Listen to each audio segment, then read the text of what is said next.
you would look at this, and this is a pretty good size one, probably about 14, 15 inches.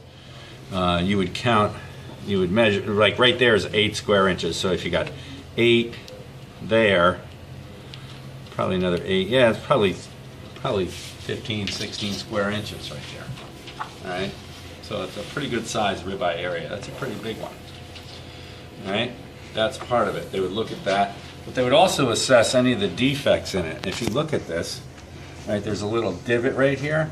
Sometimes on an animal that's got poor genetics, there will be a big like check mark in the middle of the eye muscle, which that would take away from the quality. No matter how good the meat is, there's this big divot running through the middle of the meat. How would that look on your steak? It would look like a big, what the heck happened? Somebody took a bite out of this already. You know? So that would, and that's a genetic thing. That's not something that can be controlled by the feeding or anything like that. All right, so that's assessing the ribeye area. They would also assess the amount of fat around the outside for the yield grade. The thickness of the fat at the ribeye area is crucial. How thick this is. This one is not outrageous. It may seem like there's a lot of fat, like this whole thing here is all fat, but this is not a huge amount of fat. This carcass, I would say, having looked at the round and the cover fat on the round and looking at this, I would say this is like a number 2 or 3. So it's right in our realm of what we would deem acceptable. All right. You know, looking at the thickness of the fat here, it's not outrageous. A 5 would have like 1.5 inches of thick fat. It would have a huge kidney fat. All right. So let's assess it. That is that. You got to come around and look at this, or else you're not going to see it. Is that? No. No. Slight. Slight marbling score is Choice. no. Select. That's select. No marbling. Nice white fat, good color, but select. All right. Then the next. Choice. This is small marbling score. Small 0. No. That's choice. That's could be the very bottom of choice or the top end of select, depending on the grader and depending on the shape. You know, if there's any sort of defect, that would kick it down to a select. Not much marbling there. With the lack of marbling means what? No flavor. It's going to be dry, right? Not toughness necessarily, but dry. All right. Now, no moisture, no flavor.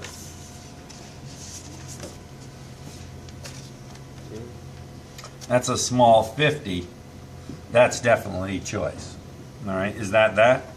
Not quite. Not quite.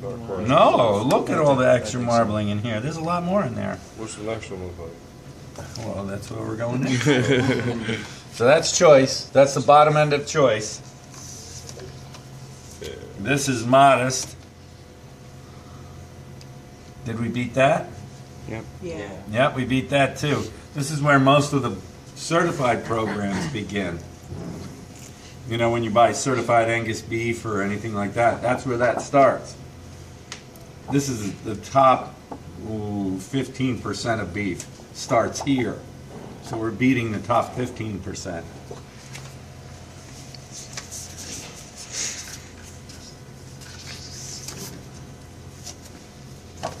I would say There. yes. Yeah, that's it right there. This is the very top end of choice. Top 8% of beef would only hit this score, including prime. Not just the top 8% of choice, but the top 8% of beef. So we're almost to the prime level with this meat. All right? Almost to the prime level. We're doing really, really well.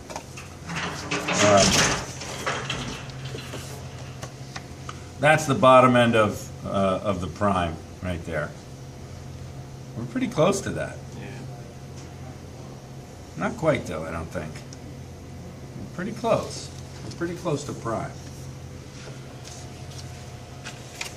And then this one would be moderately abundant.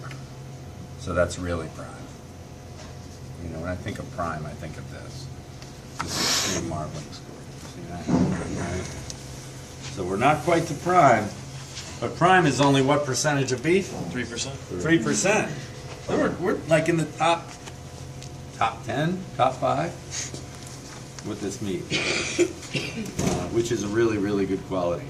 Now there's another thing, another factor here. It's not only the amount of marbling, it's the fineness of the marbling structure. And when you look at this chart, it has marbling texture, all right? And when you look at that and you look at that right there, there's a lot of little fine pinpricks of marbling all throughout this. Those fine little dots of marbling, that's a genetic feature as well. And that fineness of fiber, the fineness of marbling texture is a key ingredient when you're talking tenderness. That's a key thing, all right? And this one definitely has it. So a lot of the certified programs that we're going to talk about when we do that lecture tomorrow are going to focus on that medium to fine marbling texture. And that, to me, that's one of the more important things. I mean, marbling is also a good factor. You know, I want marbling, but the fineness of that marbling, the structure of the marbling, that's crucial. They don't have it. Just that one has it. All right? So that's something that the USDA would look at when they're judging a certified program, if that certified program has that part of it. Who designs the certified program? USDA. Yes. No. Department of Agriculture. The company. A company designs the program. Who checks it? The USDA. So if the company says, we don't care about marbling texture, it's not a factor, then USDA doesn't have to check it for that. They can stamp it certified Angus something or another, you know. There's 117 different certified products out there. 117 little choices that your purveyor is going to come to you and say, we have this certified. Certified what? What is certified? You know, certified used car. You ever see one of those? Mm-hmm. What does it usually mean? Under warranty, this and that, right?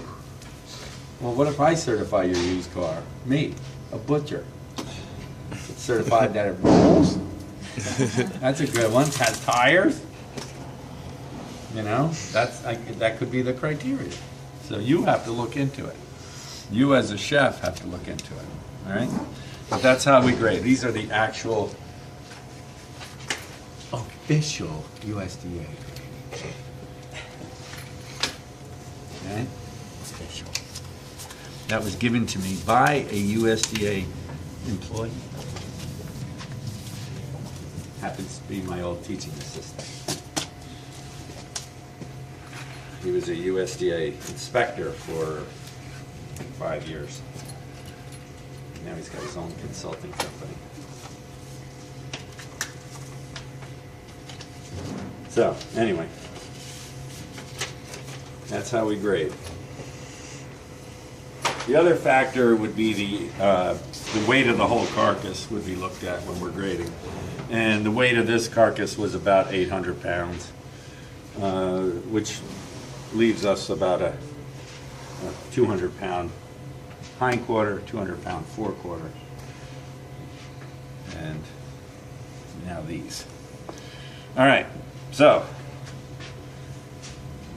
which one should we take apart first? Let's take apart the rib first.